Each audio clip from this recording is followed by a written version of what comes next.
Hello everybody, welcome to episode 15 of Show Review, where today we'll be going over the manga adaptation to a anime film of the story A Silent Voice. Now, I got into this movie because I saw an edit of it where, I guess as a little bit of a pre-warning, this story does go over topics of suicide and self-harm, so if you're sensitive to that, then yeah, that's the warning. But so I got into it because I saw an edit that showed the scene where Shoya's mom is getting onto him about like planning to kill himself because, well, I guess I'll kind of go into the story before I kind of explain that. And yeah, also I talked about it with my girlfriend, and she was like, "Oh, I loved that movie." So I ended up watching it and obviously talking about it with her. But so A Silent Voice. It starts off with we see Shoya. We see Shoya as he's older, and he's walking around. We see he's torn off all the days past a certain date in April from his calendar. How he's sold all of his items to pay his mom back for certain things, and we see him walk to the bridge, and he's about to jump, but he doesn't, and he turns away. Then we get a flashback to Shoya's childhood. Now, we see as Shoya's in the classroom, and a new girl comes in. Her name is Shoko, and she is deaf. And throughout this, we are then introduced to the character Naoka. And Naoka ends up helping Shoko with her, I guess, communication. Because Shoko, right now, just writes down in a notebook to tell people what she wants to say. And so, with that, we progress along. And eventually, Naoka gets tired of having to deal with Shoko's stuff. So she starts kind of bullying Shoko. And Shoya has been bullying her from day one. So he's been just harassing her, stuff like that. There's this one very sad scene where he rips her hearing aids out because she can semi-hear, and she's not like completely deaf, but she can hear a little bit, and he rips it out.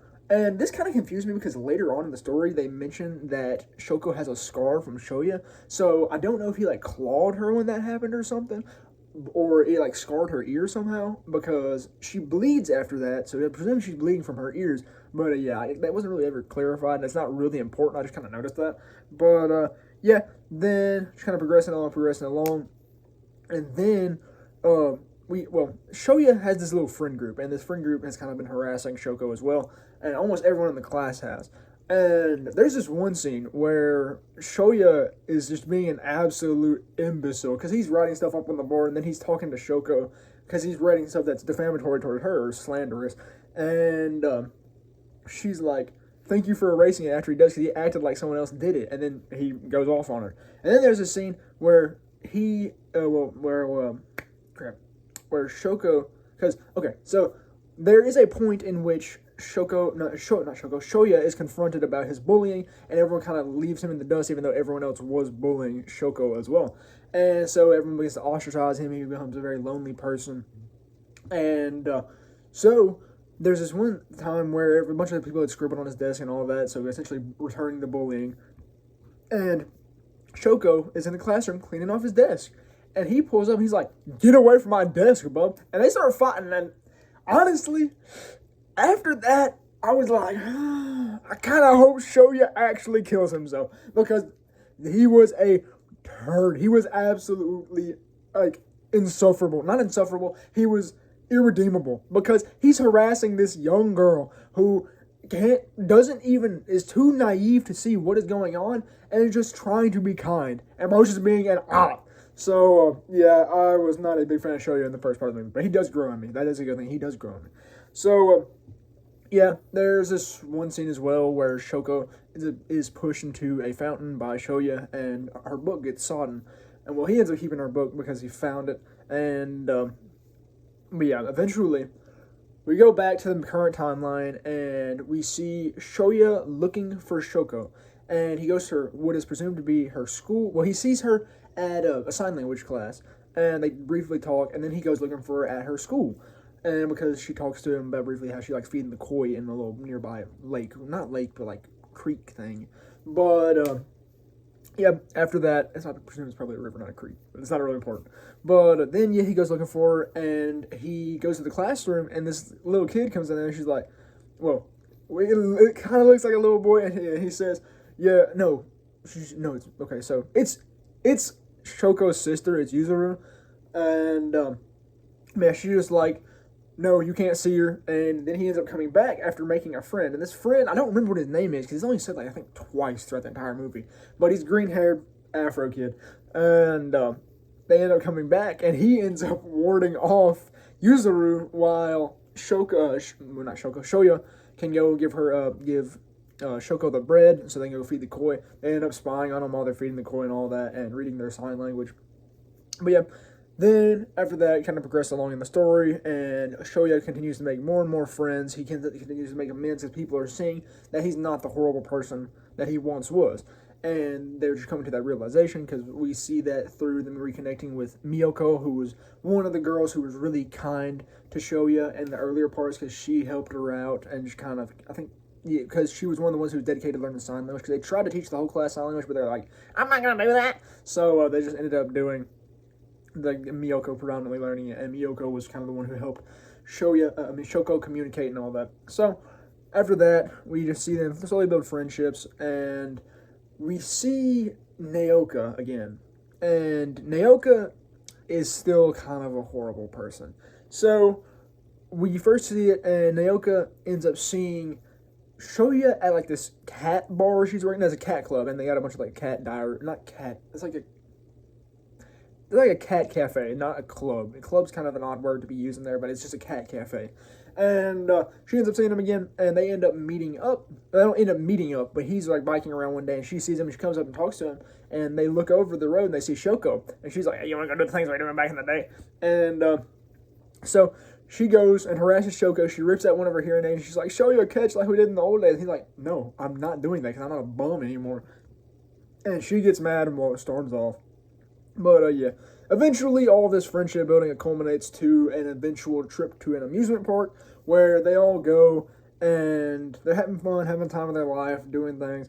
And at one point, Naoka is like, hey, Shoya, we're going to get some food. And they take him to the food stand. And then there's one of Shoya's old friends who turned on him after it was revealed that after he was chastising at the whole class in trouble for bullying. So that kind of messes up with Shoya again. He begins, because how he perceives people is they have X's over their faces if he doesn't like them or communicate with them or can't look them in the eye. And then Naoka once again receives that status of having an X over him. And well, after this, Shoya kind of storms off, and Naoka gets mad, so she runs up to Shoko and she's like, we're getting in the Ferris wheel together. And she just absolutely demeans Shoko the entire time when they're in the Ferris wheel. She's hating on her. I believe she does hit her. And so yeah, Naoka is, okay, so when it comes to Naoka, I guess I'll kind of explain. I'll wait till the end to explain this, but yeah.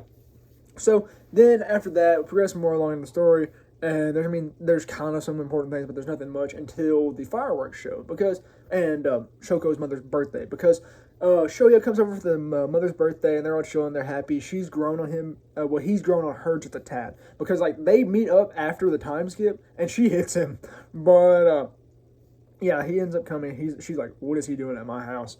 And they're like, okay, he's chill. So they eat supper, they do all that, and it goes well. But then they have a festival that that Shoko and Shoya end up going to, and with that, they go to the festival, they're still watching the fireworks and all that, and then Shoko's like, I gotta leave, I gotta go study. So Shoko ends up leaving to study, and then Yuzuru's like, hey, can you go grab my camera, because I forgot it. And so Shoya's like, yeah, I can go do that, and Shoya goes, and once he opens the door, he sees Shoko standing on the railing of the building. She is about to kill herself. And Shoya goes running. He's like, no, stop, man. He's screaming, even though, that doesn't really make sense. He's kind of groveling and screaming. I know it's a panicky moment since it is life is at risk, but it was just kind of stupid how bro was yelling for her. Yeah, she probably had her hearing aids in and could hear it a little, but it didn't seem like she'd hear it, so I don't believe she had her hearing aids in at the time. But, yeah, eventually, and Shoko just jumps right off, but Shoya is able to jump over the railing and catch her in time. And he pulls her back up, but in doing that, his momentum throws him over the edge, and he ends up falling. And I was like, crap, Shoya's done died. And I was like, hey, well, at least he redeemed himself in the end. But no, Shoya doesn't end up dying. He's just in the hospital. And Shoko, we can see all of the family kind of grieving for Shoko's attempted suicide and Shoya getting injured. And we see, like, Yuzuru was like, I gotta show Shoko pictures of death. So she doesn't want to be like that. And because she's just a little kid, she doesn't really know how to handle this. And that was honestly kind of really sad, in my opinion. This entire movie is honestly kind of sad, especially the first part where Shoko's getting bullied. I hated that part. That was rough. But, yeah, so move along, and we see Naoka is like staying by Shoya's bedside. She's like making sure he's okay. She's devoted to making sure certain everything's well. And we see things like Shoko's family going to Shoya's mom, and they're like groveling. They're like, "We're so sorry that Shoya got injured. Shoya got injured in saving Shoko," and she's like, "It's perfectly fine. It's perfectly fine." Because Shoya's mom is a wonderful person, and she has a wonderful family. Because you have Shoya, who eventually redeems himself, and you have Marie. Marie is an adorable character, but she is the daughter of what should we call it? Shoya's sister. And I don't think we ever see Shoya's sister, but we do see the dad of Marie. And, but yeah. So she's like groveling, and it's like, it's fine. And then, after that, we see an interaction between Shoko and Naoka. And Naoka is, like, ready to beat the crap out of Shoko because she blames her for Shoya being injured. And so, they better get in a tussle. And then, Shoko's mom comes up, and she just starts throwing hands with Naoka. It's crazy, because she is prepared to fight at any moment. Yeah, I loved it. But, yeah, then Shoya's mom ends up coming and breaking it up. And after that, we see Shoya. He ends up getting out of bed, and he's like, "Where am I?" And he goes looking for Shoko. He ends up finding Shoko. They make amends and all that. And then eventually he goes back home, and it's funny because Marie's like, "Oh, Shoya's not dead!" But, but yeah, he goes back home. Then eventually the story kind of concludes with everyone going to a festival that's held by the school, and Shoko and Shoya kind of just having their own thing. They're just going around, and they meet up with their friends. They're going through, and we see the movie end with Shoya just in tears as he sees people in the world for as beautiful as it is. And he's able to look people in their face. He's grown as an individual, and he's just kind of crying in public, even though, he doesn't want to. He just can't hold the joy back. So that was a very wholesome way of ending the movie. Now, I guess I will get into some of my review and my gripes with the movie.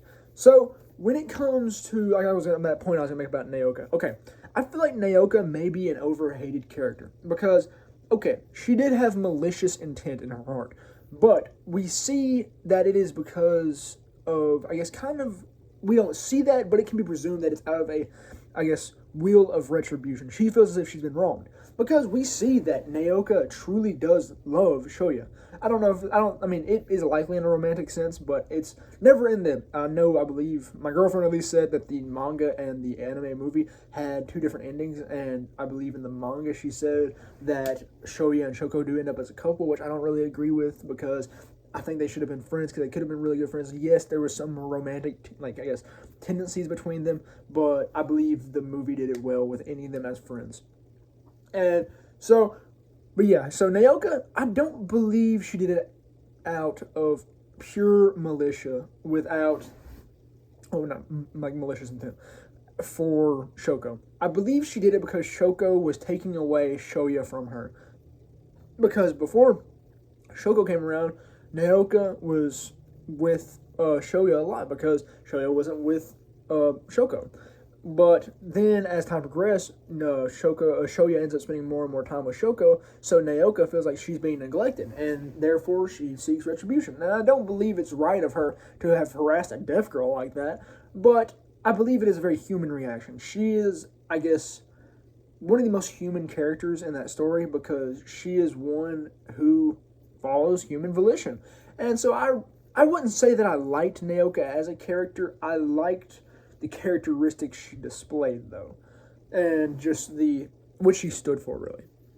But yeah, so I think Naoka is slightly overhated in this, and honestly, I do really feel that Shoya's character arc was very good. I wish we could have seen more of his, I guess, age between the beginning and the time skip. I wish there was more of that intermediary time to see what happened to him to cause everyone to see his face and eventually want to kill himself at the beginning of the movie. But yeah, it does kind of suck. I think the movie could have been a lot longer than it was. Like, I feel like there could have been more description of Shoya's life before, like, meeting back up with Shoko. And I also do feel like I was displeased with how the narrative went. Because I believe that it would have led for a better narrative if Shoko did ultimately end up dying from her suicide attempt. Because I believe what we saw was okay. Because, I mean, Shoya had already achieved his kind of character transition. He's shown that he's a better person and all that. But I feel as if they could have killed off Shoko and added like another hour onto the movie, making it a 3-hour movie, and shown how Shoya dealt with that. Because I believe if we saw the full, I guess, emotional span of Shoya, then it could have been a lot better. I mean, it was a phenomenal movie, don't get me wrong, but I would have loved to see that, because I guess I was really interested in the intricacies of Shoya's personal growth and development, and I believe that would have displayed them phenomenally. So yeah, that's only the really, really big gripe I have with the movie, because like I said, I feel like there should have been more, there should have been at least one death. But Shoya doesn't die, Shoko doesn't die, and those are the main ones whose life are at threat. So yeah, there's not really death. So I feel like that was kind of displeasing and I guess kind of a letdown, but it wasn't bad. It wasn't a bad letdown. Don't let that undermine the quality of the movie as it is. But yeah, the movie was really good, and I learned a little factoid before I watched it, was that Boss Baby beat it for the Oscar nomination in 2016, I believe it was, 2016, 2017. But yeah, I have no clue how, because that movie was really good. It had phenomenal emotional pull and all that. Like I said, it got you. But yeah, that is my review of A Silent Voice. So thank you very much for watching.